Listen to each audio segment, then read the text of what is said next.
नरेंद्र मोदी का कार्यकाल जो पिछला 10 साल का रहा है, उसमें वो एक तानाशाह के रूप में दिखते हैं और वो पहले दिन से दिखता है। मैं पहले दिन से मैं इसलिए कहूंगा कि नवाज शरीफ को निमंत्रण चला गया आने के लिए, जो आइडियली नहीं जाना चाहिए था और बिना नरेंद्र मोदी के नहीं गया होगा। उन्होंने कहा होगा तभी गया होगा। तो वहां से शुरू करिए और उसके बाद नोटबंदी से लेकर के जो भी तरीका है, उनका काम करने का तरीका पूरा तानाशाही वाला है, जिसको सबका सपोर्ट है। और उसके लिए उनके पास आईटी सेना है। अभी तक किसी प्रधानमंत्री के पास आईटी सेना नहीं होती थी, इनके पास है। और उस पर एक पूरी किताब है, इसलिए मैं उसको तो ऑफिशियल भी कहूंगा। और उसमें ये आरोप भी है कि ये उन तमाम लोगों को प्रधानमंत्री सपोर्ट करते हैं, सॉरी फॉलो करते हैं, जो गालियां देते हैं, महिलाओं का अपमान करते हैं, वगैरह वगैरह। और उसके बाद ये भी हुआ था कि प्रधानमंत्री से कहा गया कि आप इन लोगों को फॉलो मत करिए, ये लोग गाली देते हैं, वगैरह वगैरह। तो प्रधानमंत्री ने तो फॉलो करना नहीं ही छोड़ा, बीजेपी की ओर से बयान जारी हुआ था कि प्रधानमंत्री अभिव्यक्ति की स्वतंत्रता में विश्वास रखते हैं, उन्होंने कभी भी किसी को सोशल मीडिया पर ब्लॉक नहीं किया है, वगैरह वगैरह। तो प्रधानमंत्री की ये कार्यशैली है कि उनको खुला हाथ चाहिए और वो लोगों को खुला हाथ भी देते हैं अगर गालियां देने का अधिकार है तो इस ढंग से वो कार्य करते रहे हैं और हम लोग 10 साल से देख रहे हैं, जिसको सबका सपोर्ट है। तो उसमें जब इंडिया नाम रख दिया, विपक्षी एक तो विपक्ष का गठबंधन हो गया, वो अपने आप में बड़ी बात थी कि सब लोग मिल गए। और जो वोटों की गणना है, मोटा मोटी हिसाब से समझ में आ रहा था कि फाइट बहुत तगड़ा हो गया। और पहले से इसके लिए लोग कहते रहे थे कि बीजेपी को हराने के लिए सभी दल एकजुट हो जाते हैं, वगैरह वगैरह। अमित शाह ने उसके लिए दीमक, कीड़े मकोड़े, चूहा बिल्ली सब कुछ कहा हुआ है। तो वो सब अपनी जगह है। तो उसके बावजूद जब एकजुट हो गए तो वो तो अपनी जगह था ही, और जब उसका नाम इंडिया रख दिया गया तो ये इनके लिए भारी संकट बना। अभी 1-2 दिन पहले मेरे पास एक वीडियो आया था जिसमें नरेंद्र मोदी कह रहे हैं इंडिया को वोट दो, इंडिया के लिए ये करो, इंडिया को भगाओ, वगैरह वगैरह। तो वो वीडियो मेरे पास है। तो नरेंद्र मोदी ने इंडिया के लिए इतना प्रचार किया है पिछले कुछ वर्ष पहले। तो अब अगर इंडिया विपक्ष हो गया और मोदी जी का वो वीडियो है, तो मोदी जी ने अभी तक इंडिया के लिए जो प्रचार किया है, उसमें अब उनकी मजबूरी है कि वो इंडिया को डैमेज करें, इंडिया से अलग हो जाएं और भारत का नाम ही इंडिया बदलने की स्थिति आ गई वो ठीक है। लेकिन वो बदल दे रहे हैं या बदलने की कोशिश कर रहे हैं, इसके बारे में सोच भी रहे हैं, ये उनकी तानाशाही प्रवृत्ति का उदाहरण है। और जो लोग उनका समर्थन कर रहे हैं, वो इस तानाशाही प्रवृत्ति को समर्थन कर रहे हैं। मैं ये देख रहा हूं कि G20 के सम्मेलन में, जो भारत में इतना बड़ा अंतरराष्ट्रीय सम्मेलन था, उसमें प्रधानमंत्री ने अचानक अपने आगे भारत दिखावा, उसके पीछे वो बैठे हुए हैं। निमंत्रण वगैरह में जो आया था, जो जैसे आया था, जाहिर है ये सब बिना किसी सोच विचार के, बिना किसी सलाह के किया गया है। और चूंकि प्रधानमंत्री को करना था इसलिए कर दिया, किसी ने विरोध नहीं किया। अगर समर्थन सलाह है भी तो जैसे नोटबंदी को समर्थन सलाह रिजर्व बैंक का था, वैसे ही इसको भी था और कर दिया गया।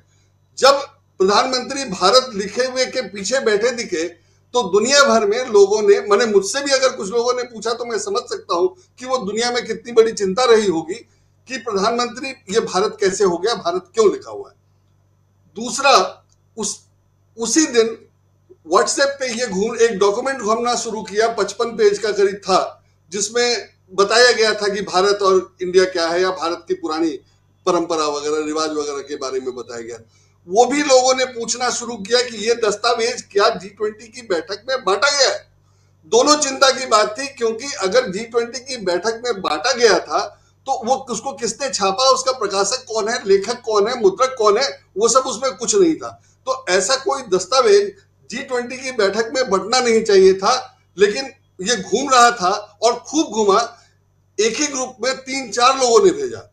मैंने, अब वो मुझे समझ में नहीं, एक ही ग्रुप में अमूमन एक ही चीज 3-4 लोग नहीं भेजते हैं।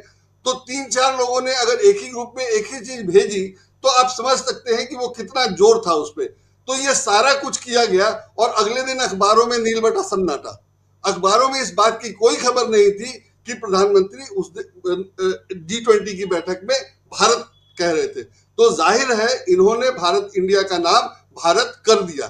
ठीक है कि वो तर्क है इंडिया दैट इज भारत, इसलिए हम भारत कहेंगे। लेकिन इतने साल का रिवाज तो यही है कि हम अंग्रेजी में इंडिया लिखते थे। तो अगर भारत लिखना था तो हिंदी में लिख देते, कोई दिक्कत नहीं थी। सब जगह लिखा हुआ है G20 में, सब जगह भारत 2023 इंडिया या इंडिया 2023 भारत लिखा हुआ है। तो इसलिए इंडिया भारत लिखने में कोई दिक्कत नहीं थी। लेकिन अगर उन्होंने इंडिया की जगह भारत लिखा तो ये कहीं फैसला हुआ होगा, नहीं हुआ था। और अगर फैसला नहीं हुआ था और लिख दिया गया तो एक खबर तो बनती थी, तो खबर भी नहीं बनी। तो अगर इस ढंग से चल रहा है तो आप समझ सकते हैं कि सरकार क्या कर रही है और उसका सपोर्ट कितना ज्यादा है।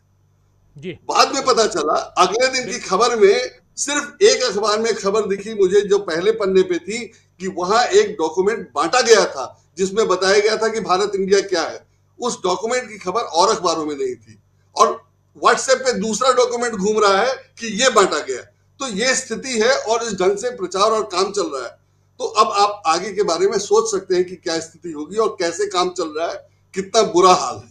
राजीव जी, यहाँ चाहे मेरी आवाज आ रही है? हाँ बिल्कुल आ रही है संजय जी। आप अभी आपसे सवाल ये था कि अगले 15 दिनों में देश की राजनीति को किधर जाते हुए देख रहे हैं आप? हाँ, ये स्पष्ट है कि पूरा संघ परिवार जो मौजूदा स्थिति है उससे घबराया हुआ है, और घबराहट सिर्फ हारने का नहीं है, हारने की बाद की स्थितियों का है। और मुझे लगता है कि इन लोगों ने इसकी कल्पना नहीं की थी कि एक समय ऐसा आ जाएगा कि ये चुनाव हार भी सकते हैं।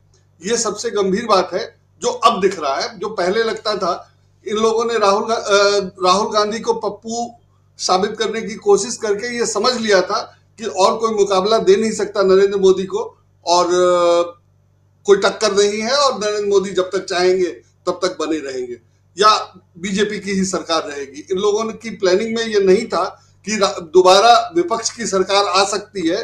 जो अभी तक इन्होंने जो किया है उसकी जांच करवा दे, इंक्लूडिंग अडानी मामले की। जैसे अडानी मामले का अभी तक चल रहा है कि जांच होगी ही नहीं तो कोई क्या करेगा, और घोटाला है, गड़बड़ है, ये स्पष्ट है।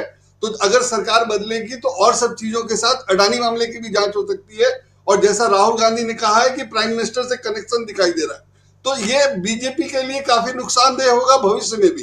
तो इसकी घबराहट बहुत ज्यादा है, और इस घबराहट में ये लोग कैसे काम करेंगे इसका अंदाजा नहीं लगाया सकता। उसमें हेमंत बिश्व शर्मा क्या बोलेंगे? हेमंत बिश्व शर्मा जो बोल रहे हैं कि गांधी नाम कैसे है, तो ये तो मैंने किसी को समझने की बात ही नहीं है कि मैंने फिरोज गांधी से शादी हुई थी इंदिरा गांधी की, और फिरोज गांधी के बेटे का नाम राजीव गांधी होगा। भारतीय परंपरा संस्कृति है, इसमें कोई दिक्कत ही नहीं थी। तो गांधी तो रहना ही था। और फिरोज गांधी अगर वो थे तो नेहरू पे इन लोगों ने प्रचार किया कि नेहरू मुसलमान थे, लेकिन गांधी पे तो कोई विवाद ही नहीं है। फिरोज गांधी तो फिरोज गांधी थे ही, है ही। तो इसलिए उस नाम पे तो कोई विवाद नहीं है। लेकिन ये लोग हारे हुए हताशा में ऐसे मुद्दे उठाएंगे। और जैसा कि कहा गया कि अगर राहुल गांधी के गांधी होने पे दिक्कत है तो वरुण गांधी के भी गांधी होने पे दिक्कत होनी चाहिए। लेकिन ये लोग ऐसे ही है कि इनको एक दूसरे का भी कनेक्शन नहीं समझ में आता है। तो अभी ये क्या करेंगे, बिल्कुल हताशा में कुछ भी कर सकते हैं। और उसमें मजा आएगा कि जो जवान फिल्म है उसकी चर्चा ज्यादा होगी और उसको लोग देखेंगे। अभी सुनील जी कह रहे थे कि उसकी चर्चा लोग कर रहे हैं, मुझे लग रहा है कि उसकी चर्चा बिल्कुल नहीं है, और चर्चा नहीं थी इसीलिए मुझे कल जाके देखना पड़ा, वरना मैं फिल्म नहीं देखता हूं। मैं फिल्में नहीं देखता हूं, लेकिन उसकी चर्चा इस तरह से गायब थी कि मुझे लगा कि जरूर उसमें कुछ ना कुछ होगा, इसलिए मैं कल जाके फिल्म देख आया। और मैं तो कहूंगा कि फिल्म देखने लायक है, पर वो अलग बात है। राजीव जी, आना चाहता हूं सिंह साहब आपके पास क्लोजिंग कमेंट आपसे।